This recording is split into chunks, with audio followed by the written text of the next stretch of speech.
Hi friends, మీరు ఎప్పుడైనా ఒక విషయం గమనించరా? అంటే నార్మల్గా మనం ఏదైనా కొనడానికి షాప్కి కానీ మార్కెట్ కానీ పోతాం కదా. అప్పుడు మన దగ్గర ఉన్న పైసలు ఉంటాయి కదా, అయితే 100 రూపాయలు 50 రూపాయలు ఏదైనా నోటు కావచ్చు.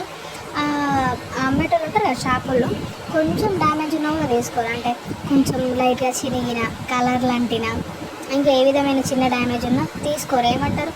ఏ నడ నడ నడ అంటారు. ఇప్పుడు ఇంకోటి ఏంటంటే 10 రూపాయల బిల్లు కూడా నడ నడ నడ అంటారు. అట్లా అంటారు కదా. అదే ఆ అమ్మేటోళ్ళే మనం కొనుక్కునేటోళ్ళము. ఫర్ ఎగ్జాంపుల్ మార్కెట్లో అన్నకి ఫ్రూట్ మంచిలేదు, మంచి ఫ్రూట్ ఇవ్వన్న, ఇవి మంచి లేవు, ఇవి మంచి కూరగాయలు ఇవ్వన్న, ఈ గుడ్లు చిన్న జర పెద్ద గుడ్లు ఇవ్వన్న, గిన్నె కొబ్బరికాయల నీళ్ళు బాగాలేవు, గిన్నె తక్కువ నీళ్ళు ఎక్కువ ఉన్నాయి, కొంచెం నీళ్ళు ఉన్నది ఇయ్యు అన్న. వాళ్ళు ఏమంటారు? ఇది మనం మా ఇంట్లో తయారు చేసినామా, మా చెట్టుకి అదే ఇస్తాం అదే అమ్ముతామా అని అంటారు. అంటే మరి ఈ నోట్లో మనం మా ఇంట్లో తయారు చేస్తున్నామా ఇది?